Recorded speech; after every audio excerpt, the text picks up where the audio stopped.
แมวถือพาเต้นขึ้นหลังคาไปเจอกับหนูถามว่าจะมาอย่าง Bird Airline ปอกปอก to the baby อันเงี้ยอู้อยากยอมแล้วนี่พอดีละอยู่นี่เบิร์ดเลยมานี่ไอลมเดียวนะเบิร์ดนึงมานั่งนี่มีลูกค้าว่าบริษัทเฮาภาษาอังกฤษอ่อนว่าซั่นไอ้ก็เลยว่าอยากเอิ้นพวกน้องมาทดสอบทักษะภาษาอังกฤษเบิ่งว่าแม่นแท้บ่แม่นคือเขาจะเว้าแท้บ่ไอ้ก็บ่อยากเชื่อปานใดนะ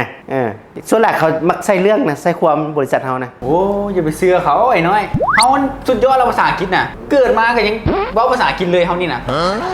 อีหลีเดี๋ยวจะว่าอะไรแต่ประกาศเอา13ใบคุณป้าถกบ่ผิดหวังอีหลีได้เนาะป้าเอามาฉันมาลองทดสอบเบิ่ง เริ่มเลย สบายจะมาลิดเอาตัวยากๆเลยง่ายๆไม่ต้องถามเลยน้อยข้าสันก็มาเริ่มกันเลยเนาะคำถามทำอิฐกะให้เกียรติผู้หญิงก่อนถามน้ำก่อนแมวภาษาอังกฤษว่าจังไดแค่นั้นเลยโอ้ถึกสุดยอดตบมือให้ได้ไหมอ้าวบัดนี้กระต่ายบัดนี้นะแมวถือพาเต้นขึ้นหลังคาไปเจอกับหนูถามว่าจะมาอย่างเป็นภาษาอังกฤษว่าจังไดได้บ่ตอบมาเลยบ่ได้ไอ้น้อยยากโคตรซองได้สั้นให้ซองเบิ่งกันโอ้บ่ได้กี่ชิโม่เนาะฟัง Jump to the roof to see it where are you ไม่อยากอีทหนูดิอีทหนูอีทหนูเขาอีทตัวข้ามไหวน้อยฟังคือเลยเนาะเอาผ่านเอาข้อต่อไปก่อนมึงแม่โอเคบัดนี้คำถามที่2น้ำเด้อโดยนกเบิร์ดโอ้ตอบบักไหวเนาะโอ้ทีนี้สุดยอดเลยเก่งเลยนี่ได้ตัวอย่างวันนี้กระต่ายวันไหนทีน้องเด้อนกบินอยู่เทิงฟ้าขี้ลงมา2 ยศใส่หัวเด็กน้อยให้น้องว่าเป็นภาษาอังกฤษเบิ่งโอ้อยากยอมแล้วหัวหน้าเนาะนี่เบื้องคืนเลยหัวหน้าคำถามโอ้ตัวนี้ซองเพื่ออะไรกับบ่ได้คือว่าจบมาแต่โรงเรียนดังนะเบิ่งซองด้วยวันนี้นะเบิ่งนี่ Bird Airline ปอกปอก to the baby อันเงี้ยไม่อยากปอกนกขี้2 เทื่อนี้กับปอกเอาตบมือเอากูซีชื่อเลยแหละแล้วเสียซื้อเบิ้งคำถามที่3วันนี้คำถามสุดท้ายพร้อมแล้ว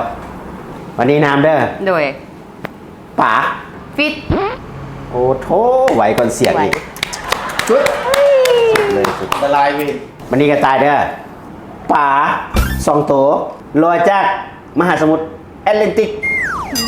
ซอดปุ๊ดแม่น้ำของเพื่อมาวางไข่อยู่ขอนพระเพลงน้องว่าเป็นภาษาอังกฤษเบิ่งว่าอยากย้อมป่าเลยเว้ยหัวหน้ามันลอยมาเตะเลนจิกมาฮอดน้ำของเขาพี่นะกับป่ามันเก่งเนาะ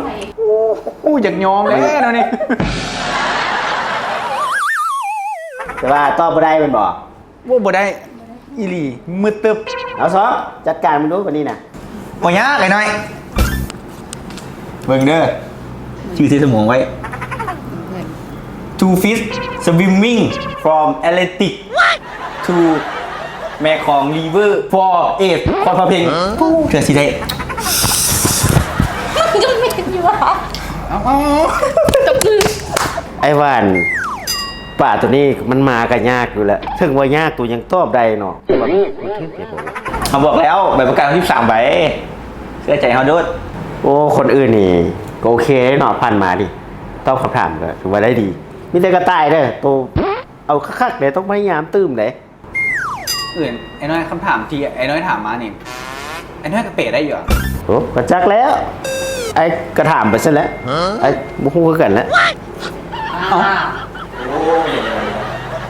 สกีได้ไหม